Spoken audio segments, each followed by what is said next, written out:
तो क्या आप भी अपने बाथरूम की प्लम्बिंग फिटिंग करा रहे हो? तो क्या आपको पता है कि जो वेस्ट वाटर होता है, वेस्ट वाटर के लिए आपको कौन सा पाइप यूज करना चाहिए, कितने थिकनेस यानी कितने डायमीटर का पाइप यूज करना चाहिए, और 4 इंची पाइप, 3 इंची पाइप, 6 इंची पाइप का नाम आपने सुना होगा। तो कितने इंची का पाइप कहाँ पर आपको यूज करना चाहिए, क्या ये आपको पता है? और साथ ही साथ आपको वाटर प्रेशर टेस्टिंग किस तरीके से कर सकते हैं, कितने प्रेशर का पाइप आपको लेना चाहिए, कितने लेंथ का, कितने थिकनेस का आपको मार्केट में पाइप मिल जाता है। और साथ ही साथ हमारी जो पीवीसी फिटिंग होती है यानी वेस्ट वाटर पाइपलाइन की जो फिटिंग होती है, उसके अंदर आपको कितने कितने मटेरियल्स मार्केट में देखने को मिल जाते हैं कि आपको पता है। और साथ ही आपने संकन स्लैब और कोर कटिंग का नाम तो सुना होगा। तो क्या आपको संकन स्लैब कराना चाहिए अपने बाथरूम के स्लैब पर, क्या आपको कोर कटिंग के साथ जाना चाहिए? क्या है संकन स्लैब, क्या है कोर कटिंग?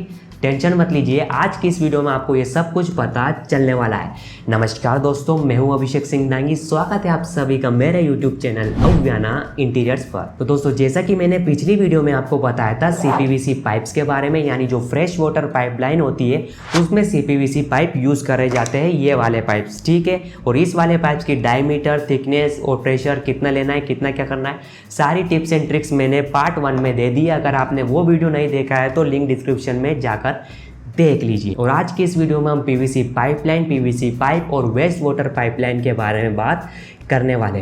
जो वेस्ट वाटर होता है, जैसे कि आपका डब्ल्यूसी का जो पाइप हो गया, हमारा नहानी ट्रैप का जो पाइप हो गया, जो डायरेक्टली हमारा जो ड्रेनेज सिस्टम है वहां पर जाकर कनेक्ट होता है, वो होता है पीवीसी पाइप। और जो पीवीसी पाइप होता है वो हमारे वेस्ट वाटर के लिए यूज किया जाता है। तो सबसे पहले पीवीसी पाइप के बारे में बात कर लेते हैं कि पीवीसी पाइप की थिकनेस क्या होती है, साइज क्या होती है, चलिए जानते हैं। तो जो पीवीसी पाइप होता है उसे SWR पाइप भी कहा जाता है या फिर वेस्ट वाटर पाइप भी कहा जाता है। तो ये तीनों में आपको कंफ्यूज नहीं होना है। तो दोस्तों, जो पीवीसी पाइप की जो लेंथ होती है वो 20 फीट का पाइप आपको मार्केट में मिलता है। आधा अटूरा या फिर टूटा हुआ, कटा हुआ पाइप आपको नहीं मिलता है। लेना है तो आपको पूरा 20 फीट का पाइप आपको लेना होता है। ये 2 इंची, 3 इंची, 5 इंची, 4 इंची, 6 इंची, 10-10 इंची के पाइप भी आपको देखने को मिल जाते हैं। इसकी थिकनेस के बारे में मैं बात कर रहा हूँ।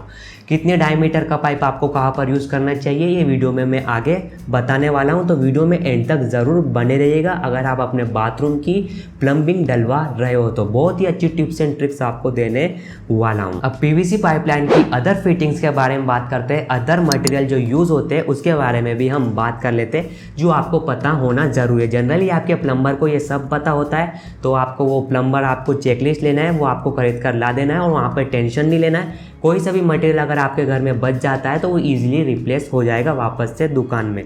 तो एक होता है 45 डिग्री एल्बो, एक होता है 45 degree elbow with checking hole. मतलब एल्बो तो होता है, साथ ही साथ उसमें चेकिंग होल भी होता है, या फिर किसी प्रकार का वो जो एल्बो है वो बीच में से चौक हो गया है तो उस चेकिंग होल को खोलकर उस वेस्ट को आप बाहर निकाल सकते हैं। तो चेकिंग होल वाला भी आपको यूज़ करना चाहिए। एक हो गया 90 degree elbow, 90 degree elbow with checking hole वाला। एक हो गया वाटर स्टॉप रिंग, वाटर को स्टॉप करना है तो एक रिंग आती है, आपको फंसाना पड़ती है। एक हो गया वाई क्रॉस, एक हो गया कपलर, 2 पाइप को जोड़ने के लिए कपलर का यूज़ किया जाता है। एक कपलर विथ चेकिंग होल हो गया, तो नॉर्मल कपलर हो गया, एक कपलर विथ चेकिंग होल हो गया। तो कपलर विथ चेकिंग होल वाला आपको लेना चाहिए और अपने प्लम्बर से आपको बातचीत करनी चाहिए कि भाई आपको क्या लेना है, कौन सा मंगवा रहे हो, चेकिंग होल वाला मंगवा रहे हो या फिर नहीं मंगवा रहे हो। एक हो गया नहानी ट्रैप। नहानी ट्रैप क्या होता है कि जो आपके बाथरूम की जो ट्रैप होती है, जाली होती है, उसके नीचे जो लगाया जाता है नहानी ट्रैप, वहाँ पर यूज़ किया जाता है। और एक दूसरा होता है पी ट्रैप। तो नहानी ट्रैप और पी ट्रैप में आपको कंफ्यूज नहीं होना है। पी ट्रैप हमेशा आपके जो WC होता है उसके नीचे लगाया जाता है, और नहानी ट्रैप जो होती है आपके बाथरूम की जो ट्रैप होती है, जाली होती है, उसके नीचे नहानी ट्रैप लगाया जाता है। तो इसमें आपको कंफ्यूज नहीं होना है। नेक्स्ट होता है एस ट्रैप होता है, एक YT होता है और एक P trap with checking hole होता है। तो P trap with checking hole का यही फायदा है कि आपके WC के नीचे कुछ चौक हो गया तो उस चेकिंग होल से आप जो वेस्ट होता है वो आप निकाल सकते हो। एक इक्वल टी हो गया, एक अनइक्वल टी हो गया, एक एच पाइप हो गया, इक्वल क्रॉस हो गया, अनइक्वल क्रॉस हो गया, एक्सपेंशन जॉइंट हो गया, रेन वाटर फनल हो गया, अनइक्वल कपलिंग हो गया, लूसेंसी कैप हो गया, चेकिंग होल हो गया, फ्लोर लीकेज एंड टाइप हो गया, हैंग क्लैंप हो गया, क्लैंप हो गया, एक्सपेंड क्लैंप हो गया। तो ये बहुत सारे की टाइप्स आपको पीवीसी फिटिंग्स के अंदर देखने को मिल जाती है।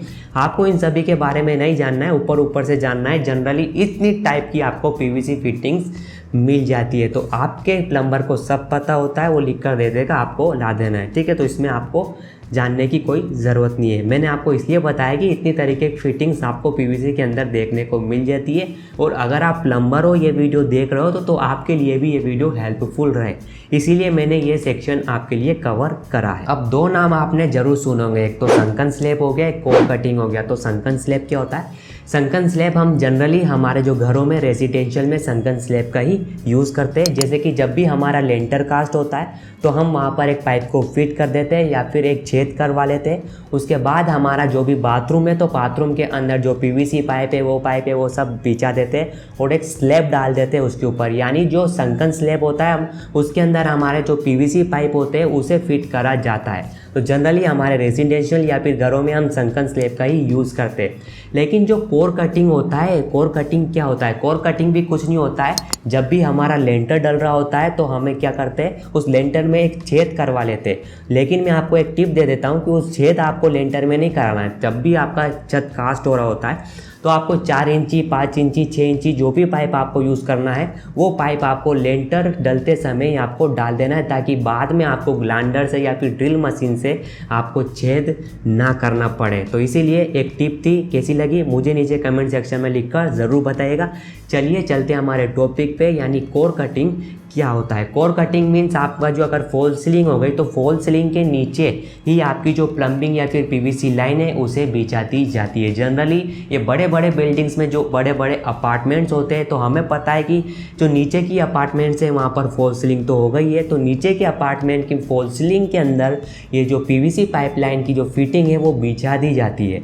इसमें स्लैब के ऊपर किसी प्रकार का स्लैब के अंदर पीवीसी फिटिंग्स नहीं डाली जाती है। तो ये डिफरेंस होता है संकन स्लैब और कोर कटिंग के। तो कोर कटिंग का आपके ऊपर ध्यान नहीं देना है, इसका कमर्शियल में यूज़ किया जाता है, फॉल सीलिंग के अंदर इसकी पीवीसी फिटिंग करी जाती है। वही अगर हमारा जो संकन स्लैब होता है, एक स्लैब के ऊपर और स्लैब के अंदर हमारी पीवीसी फिटिंग करी जाती है। संकन स्लैब कुछ इस तरीके का होता है और कोर कटिंग कुछ इस तरीके का इसमें काम किया जाता है। तो चलिए अब बात करते हैं ऐसी चीज़ों के बारे में जो आपको प्लम्बिंग कराते समय, फिटिंग कराते समय आपको दिमाग में या फिर ध्यान में रखनी चाहिए। जैसे कि आपको प्रेशर कितना देना है, डायमीटर कितना देना है और प्रेशर टेस्टिंग आपको कैसे करनी चाहिए। तो सबसे पहले बात करते हैं आपको पाइप का प्रेशर कितना देना है। जनरली तो प्रेशर ऑफ द पाइप जो होता है वो सीपीवीसी पाइपलाइन में मैटर करता है, क्योंकि उसमें हमारा 2400 घंटे और प्रेशर से वाटर फ्लो करता है। पीवीसी पाइपलाइन में इतना प्रेशर का पानी यूज़ नहीं किया जाता है, बस आराम से उसमें फ्लो किया जाता है। तो यहाँ पर प्रेशर का आपको ज़्यादा ध्यान देने की ज़रूरत नहीं है। लेकिन फिर भी मैं आपको बता दूँ कि जो पीवीसी पाइप का जो प्रेशर होना चाहिए वो 4 kg पर सेंटीमीटर स्क्वायर से 6 kg पर सेंटीमीटर स्क्वायर के बीच का या फिर आसपास का होना चाहिए। अब बात करते हैं डायमीटर ऑफ द पाइप के बारे में कि कितने डायमीटर का पाइप कहाँ पर यूज़ किया जाता है। तो सबसे पहले जो सोइल पाइप होता है, यानी जो WC के नीचे जो पाइप होता है वो हमेशा 4 इंची का पाइप यूज़ किया जाता है। 100 mm का पाइप वहाँ पर आपको देना पड़ता है। नेक्स्ट जो वेस्ट वाटर का पाइप होता है, यानी जो वॉश बेसिन वाला जो पाइप होता है उसमें आपको 75 mm का पाइप आपको देना होता है। वही जो हमारी मेन पाइपलाइन होती है जिसमें आपकी जो फर्स्ट फ्लोर हो गया, सेकंड फ्लोर हो गया, थर्ड फ्लोर वाली जो पाइप कनेक्ट होता है, हमारी जो मेन ग्राउंड वाली जो पाइपलाइन होती है उसमें आपको 150 mm यानी 6 इंच का पाइप आपको वहाँ पर देना होता है, क्योंकि उसमें जो प्रेशर होता है वो ज़्यादा आता है। क्योंकि फर्स्ट फ्लोर का, सेकंड फ्लोर का, थर्ड फ्लोर का जितना भी जो वेस्ट वाटर होता है वो हमारी ग्राउंड फ्लोर के 6 इंची इसी पाइप में आना होता है। तो इसका जो डायमीटर है वो आपको 6 इंची देना होता है। अब बात करते हैं बहुत ही इंपॉर्टेंट पॉइंट के बारे में कि जो आपका WC का पाइप होता है उसमें आपको जो स्लोप है वो कितना देना है, ताकि उसके अंदर जो वेस्ट हो गया है वो सही तरीके से जो इंस्पेक्शन चेम्बर है हमारा उसमें फ्लो कर सके, उसमें जा सके। तो सिंपल सा रूल मैं आपको देता हूँ, हर 4 फीट की डिस्टेंस पे, हर 4 फीट के पाइप पे आपको 1 इंची स्लोप प्रोवाइड करा देना है। तो हर 4 फीट पे 1 इंच का स्लोप, हर 8 फीट पे 2 इंच का स्लोप और 10 फीट के पाइप में आपको 2.5 इंच का स्लोप उस पाइप में आपको देना है। जिससे क्या होगा, हमारा WC का जो वेस्ट होगा वो सही तरीके से फ्लो करके इंस्पेक्शन चेम्बर में चला जाएगा। बीच में किसी प्रकार का चोक होने की प्रॉब्लम या फिर रुकने की प्रॉब्लम नहीं होगी। तो इसमें आपको बहुत ही ज़्यादा ध्यान देना है जब भी आपका जो WC का पाइप आप इंस्टॉल करा रहे हो तो। ठीक है, ये आपको समझ में आ गया। चलिए आगे बढ़ते हैं। नेक्स्ट चीज़ होती है गली ट्रैप। गली ट्रैप क्या होता है, जो हमारा रेन वाटर हार्वेस्टिंग का जो पाइप होता है वो डायरेक्टली हमारे गली ट्रैप में जाता है, यानी जो रेन वाटर का जो वाटर होता है वो हमारे गली ट्रैप में जाके निकलता है।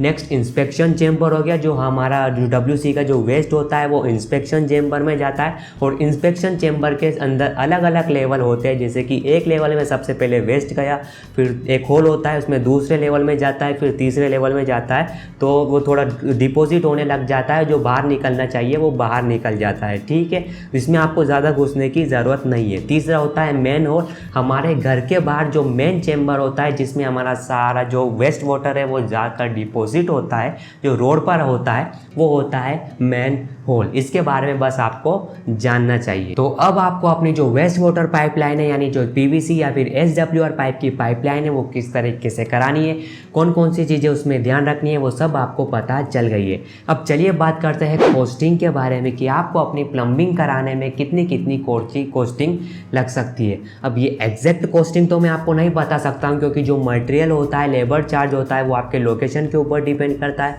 आप कौन से कंपनी का मटेरियल यूज़ कर रहे हो, कौन सी कंपनी का पाइप यूज़ कर रहे हो, कौन सी कंपनी की फिटिंग्स और कौन सी कंपनी की सैनिटरी आप यूज़ कर रहे हो, ये तो मुझे पता नहीं है, लेकिन एक अप्रोक्स अमाउंट में आपको बता दूंगा। तो सबसे पहले बात करते हैं लेबर चार्ज के बारे में। तो लेबर चार्ज जिजलिंग काम करने के, जैसे कि जिर्री काटने का, पाइप फिटिंग करेगा, एक्सेसरीज फिट करेगा, जो सैनिटरी के जो बाद में WC हो गया, वॉश बेसिन हो गया, सब कुछ इंस्टॉलेशन करने का जो चार्ज होता है, जो लेबर चार्ज होता है, वो नॉर्मली 15,000 से लेके 35,000 के बीच में आपका हो जाता है। लेकिन वो डिपेंड करता है कि आप कौन सा टाइप का मटेरियल को यूज़ करा हो।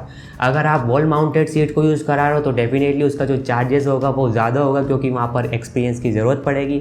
और वही अगर आप फ्लोर माउंटेड सीट को लगा रहे हो तो उसका चार्जेस कम होगा, क्योंकि उसमें किसी प्रकार की एक्सपीरियंस मिस्त्री की ज़रूरत नहीं पड़ती है, कौन से फिटिंग्स। और वही अगर आप स्टेनलेस स्टील के पाइप को लगवा रहे हो तो वहाँ पर जो लेबर चार्ज है वो भी डेफिनेटली ज़्यादा आने वाले हैं। तो डिपेंड करता है कि आप कौन से तरीके का मटेरियल इंस्टॉल करवा ले हो लेबर से, उसी तरीके से लेबर की कॉस्टिंग है वो डिपेंड करती है। तो 15,000 से 35,000 के बीच में लेबर चार्ज हो जाएगी। इसके बाद बात करते हैं रॉ मटेरियल के बारे में, यानी जो प्लम्बिंग पाइप्स हो गया है उनकी क्या कॉस्टिंग होने वाली है। तो जनरली एक बाथरूम के अंदर 15,000 से लेके वो भी 35,000 के प्लम्बिंग पाइप्स का खर्चा या फिर प्लम्बिंग पाइप्स के मटेरियल का खर्चा आ जाता है। अब बात करते हैं सैनिटरी फिटिंग्स का कितना खर्च आता है, जैसे कि हमारा जो फिनिशिंग मटेरियल होता है, जैसे कि वॉश बेसिन का खर्चा हो गया, सीट का खर्चा हो गया, बाथ टब का खर्चा हो गया, शावर हो गया, टेप हो गया, पिल्लर कोप हो गया, और भी जितनी भी एक्सेसरीज जो हमारे बाथरूम में यूज़ करी जाती है, अगर आप उसमें नॉन ब्रांडेड में जाते हो तो 40,000 तो उसमें लग जाता है, 40,000 के आसपास लग जाता है। वही अगर आप ब्रांडेड कंपनी या फिर ब्रांडेड कंपनी के सैनिटरी मटेरियल्स को यूज़ करते हो तो वहाँ पर आपको 55,000 तो वहाँ लग जाता है। 55,000 से 60,000 70,000 भी वहाँ तक पहुँच सकता है। डिपेंड करता है कि आप ब्रांड का ले रहे हो, कौन से सैनिटरी मटेरियल्स यूज़ कर रहे हो, बहुत सारी चीज़ें डिपेंड करता है।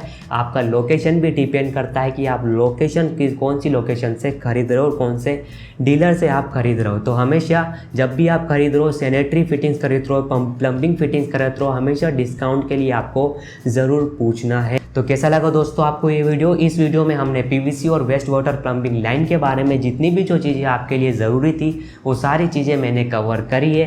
पिछली वीडियो में यानी इसके पार्ट 1 में हमने CPVC पाइपलाइन के बारे में जाना था, हमारे बाथरूम में, हमारे किचन में किस तरीके से आपको पाइपलाइन करना चाहिए, सारी चीज़ें मैंने उस वीडियो में और इस वीडियो में डिस्कस करी है।